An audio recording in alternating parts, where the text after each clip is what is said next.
Imagine you're huddled in a filthy ditch, the air heavy with the stench of gunpowder and decaying plants. You're just 18 years old, clutching a gun that costs more than your dad earned in a whole year. They tell you it's for freedom, democracy, or stopping the villains. But what if I told you the real reason you're freezing there is because a line on a chart in a distant office, thousands of miles away, dipped by just 3%? Wars aren't always about good fighting evil or saving the innocent. Throughout time, war has been the toughest way to negotiate. It's like filing a lawsuit with bullets. As the highly decorated U.S. Marine Major General Smedley Butler said back in the 1930s, war is a racket. Today, we're not staring at old propaganda posters. We're examining the cold facts in the financial books. We'll break down the harsh cash flow issues that have led millions to their deaths. From drug empires to fruit companies ruling whole countries, here are the true economic drivers of why nations fight. Welcome to the shadowy world of economics. First up, trade imbalances. When you can't afford to pay, you start shooting. Let's start with the Opium Wars, maybe the most shameless and profit-driven clash in history.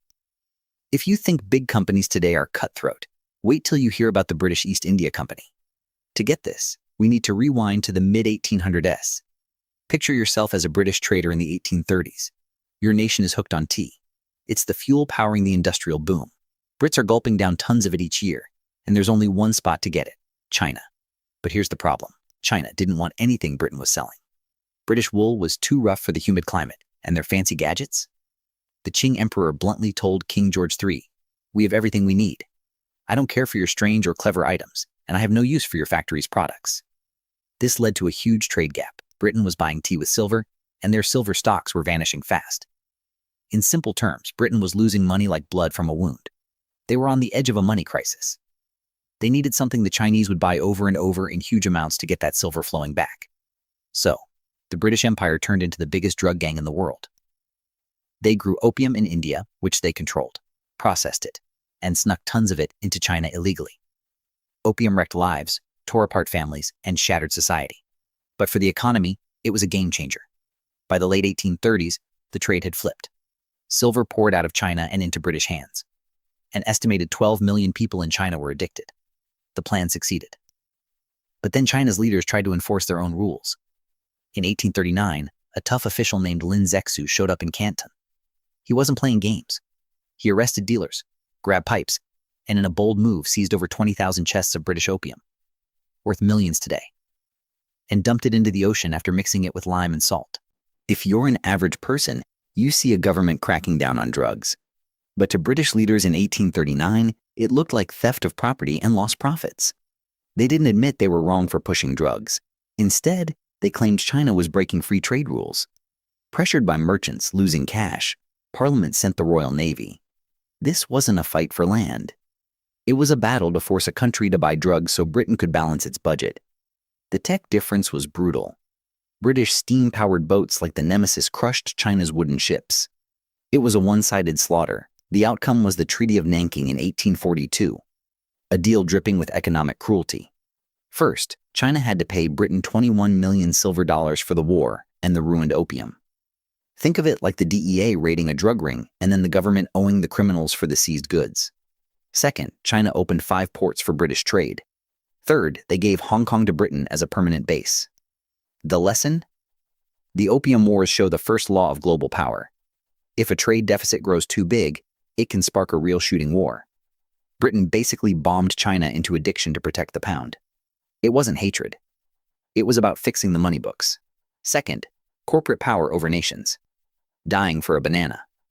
The Banana Wars.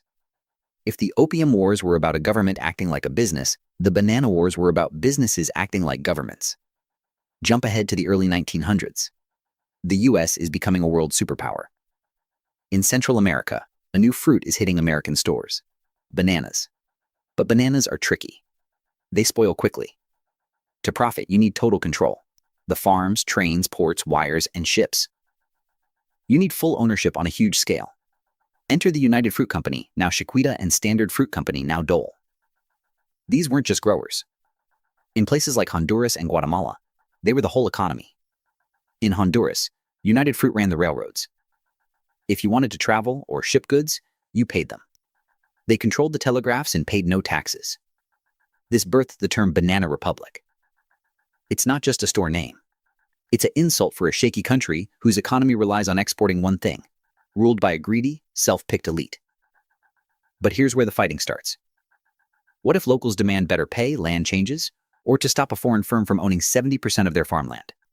They vote in leaders promising fixes, and that cuts into profits. Take Guatemala in 1954. A reformer named Jacobo Arbenz became president. He saw that United Fruit owned 42% of Guatemala's land but used hardly any, hoarding it to block rivals while farmers starved. Arbenz passed Decree 900. The government would buy the unused land and give it to poor farmers, paying United Fruit exactly what they'd claimed on taxes. Way less than real value to dodge fees. It was a clever twist. United Fruit was enraged. But they didn't just hire guns. They had a better plan. They influenced the U.S. government. Secretary of State John Foster Dulles and CIA head Alan Dulles had both worked as lawyers for United Fruit. The company ran a huge ad campaign in the U.S., calling Arbenz a communist threat backed by the Soviets. They hired PR expert Edward Bernays to make Americans think bananas were key to the Cold War. In 1954, the CIA launched Operation PBSUCCESS. They armed rebels, dropped fake news leaflets over the Capitol, and jammed radios with invasion lies. Arbenz quit. The new military rulers reversed the reforms, handed land back to United Fruit, and sparked a 36-year civil war killing 200,000. Why? Because one company's assets were at risk. The logic? It's the sunk cost and monopoly protection idea of war. When a firm's investment in a country tops that nation's economy, it buys its home country's foreign policy to guard its wealth. Marines or the CIA become private guards for shareholders. Before you think this is old news, ask, how different is it from cobalt mines in Congo today? The players shift, but the grab for resources stays the same. Quick note, if this shocks you, that a fruit company could overthrow a government. Third, energy security. The dictator's debt trap. The Gulf War. If bananas shaped the early 1900s, oil ruled the rest. But we're not talking vague war for oil slogans. We're looking at price control and national debt. Let's go to July 1990.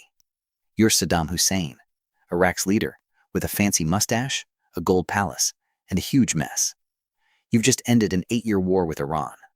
A bloody draw costing hundreds of thousands of lives. But financially, it was a disaster.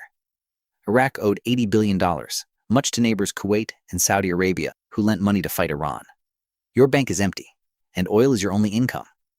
The catch? To clear debt, you need oil at $25 a barrel. But tiny Kuwait is drilling sideways, supposedly stealing your oil and pumping too much, breaking OPEC limits. This floods the market, dropping prices to $10 a barrel. Each dollar drop costs Iraq $1 billion yearly. Kuwait was basically driving Iraq bankrupt. Saddam asked them to stop. They refused. He begged forgiveness for war loans, since he protected them from Iran. They said no. So on August 2, 1990, Saddam didn't invade just any country. He tried a hostile takeover of a rival. Grabbing Kuwait gave him 20% of world oil reserves, letting him shut off supply, spike prices, and fix his debt instantly. Now, the U.S. response. America didn't step in just because invasions are wrong. If so, we'd fight everywhere. It was the Carter Doctrine from 1980. Any force trying to control the Persian Gulf is attacking U.S. interests, and will stop it by any means, even war. Translation. The world economy runs on oil. If one person controls the switch, it's a weak spot. That's a threat to the stock market.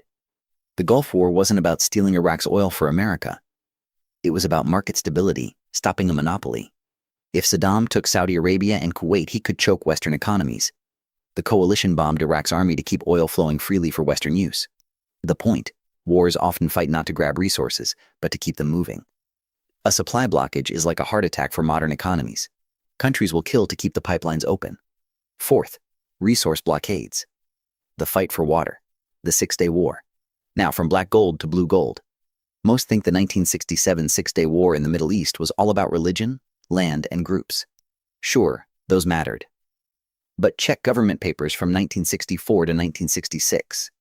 You see panic over water politics. Scenario. You're Israel's prime minister in 1964. Your land is dry. You're building the national water carrier to move water from the Sea of Galilee to the south for farming. Without it, your economy crashes and you can't feed people. but the Sea of Galilee fills from the Jordan River, sourced in Syria and Lebanon. In 1964, the Arab League, against Israel, planned the Headwater Diversion Project. They started diverting the Benias and Hasbani rivers before they reached Israel. This wasn't just politics. It was a threat to survival. Experts said it could cut Israel's water by 35%. Economically, it's a supply shock. Israel warned diverting water was an act of war. They didn't wait for tanks. They struck in 1965 and 1966, using tanks and planes to hit Syrian equipment on the canals. These were the water war clashes. Former Prime Minister Ariel Sharon said, "People think the Six-Day War started June 5, 1967. But really, it began 2.5 years earlier when Israel acted against the diversions. In 1967, Israel took the Golan Heights controlling river sources and the West Bank over a key underground water source. By war's end, Israel secured its water safety. Fun fact, similar tensions are rising on the Nile. Ethiopia is building the Grand Ethiopian Renaissance Dam for power and growth. Egypt panics. It gets 97% of water from the Nile for survival. If a big war hits North Africa soon, don't blame religion. Blame the damn plans. Fifth, the military business loop. War as a jobs program. We've covered fights for drugs, fruit, oil, and water. But what if war itself is the product? Enter the Iron Triangle. In 1961, President Dwight D. Eisenhower, a top general, warned in his farewell speech about the military-industrial complex. The setup, government taxes, buys weapons from companies like Lockheed Martin, Raytheon, Boeing. Those firms hire lobbyists for tough foreign policies. Tough policies create fights. Fights need more weapons. Repeat. It's a twisted reward system. Numbers. During the Afghanistan war peak, defense stocks beat the S&P 500 hugely. Invest $10,000 in defense shares at the 2001 start, and by 2021's end, it's nearly $100,000. Deeper, it's about jobs. As a congressman, the Army says, "We don't need more tanks, we have extras." But the tank plant in your area employs 5,000. Close it, and the local economy tanks. You lose votes. So you vote for extra tanks for wars not yet started. This creates an economy hooked on war prep. We fight not to win, but to keep factories humming. As George Orwell wrote in 1984, modern war's main goal is to use up machine output without boosting living standards. Real example, the F-35 jet, costing over $1.7 trillion lifetime, parts made in 45 US states. Cancel it? Fight senators from 45 states protecting local jobs. It's unbeatable. Domestic jobs trump military needs. One more reason left. It explains future wars tied to your phone. But first, if you learned about water or banana wars, hit like it helps the algorithm.